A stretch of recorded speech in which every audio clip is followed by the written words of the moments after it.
NFCL రోడ్లో ఉన్న శుభం కాపు కళ్యాణ మండపం ఆవరణలో ఈ నెల 16న కాపు సంఘం ఆధ్వర్యంలో కాపు కార్తీక మాస వనభోజన మహోత్సవం రాష్ట్ర స్థాయిలో అంగరంగ వైభవంగా నిర్వహించే విధంగా కృషి చేస్తున్నట్లు సంఘం గౌరవ అధ్యక్షులు బసవ ప్రభాకరరావు, కార్యదర్శి చిట్నీడు శ్రీనివాసులు తెలిపారు. ఎన్ఎఫ్సిఎల్ రోడ్లో ఉన్న శుభం కాపు కళ్యాణ మండపం ఆవరణలో నవంబర్ 16న మన సంఘం ఆధ్వర్యంలో కాపు కార్తీక మాస వనభోజన మహోత్సవం రాష్ట్ర స్థాయిలో అంగరంగ వైభవంగా నిర్వహించాలని సందర్భంగా సంఘ గౌరవ అధ్యక్షులు బసవ ప్రభాకరరావు, కార్యదర్శి చిట్నీడి శ్రీనివాస్ మాట్లాడుతూ కార్యవర్గ సభ్యులు, జీవితకాల సంఘ సభ్యులు 40 సంవత్సరాల చరిత్ర ఉన్న ఈ సంఘం ప్రతి ఏటా కార్తీక వన సమారాధన ఏర్పాటు చేయడం, దానికి మీ సహాయ సహకారాలు అందించడం ఆనందంగా ఉందని అన్నారు.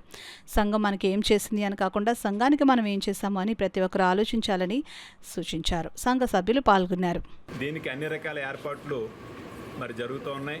దీనికి స్థానిక శాసనసభ్యులు నానాజీ గారు పూర్తిగా వారి సహాయ సహకారాలు అందిస్తూ ఉన్నారు.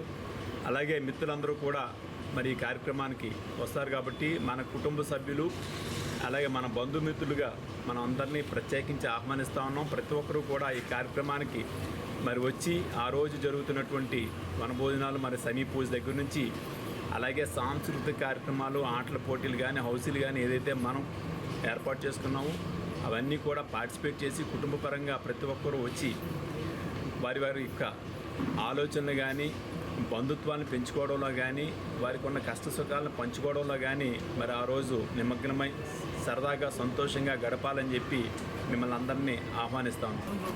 అధ్యక్షత వహించవలసిందిగా కోరుతున్నాం. అదేవిధంగా మన సత్యనారాయణ గారు,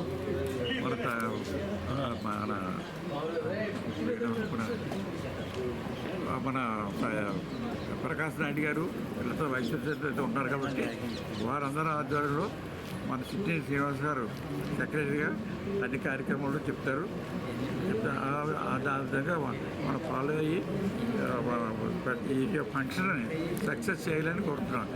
నేను 1998 నుంచి కంటిన్యూగా చేస్తున్నాను. ఇంతవరకు ఏదో 2 సంవత్సరాలు కరోనా గురించి ఆఫ్ చేసాం, కానీ ప్రతి సంవత్సరం కూడా చేస్తున్నాం. ఇటువంటి కార్యక్రమాన్ని ఎవరో కూడా బట్టనం చేయకుండా దీన్ని సక్సెస్ఫుల్గా చేయాలని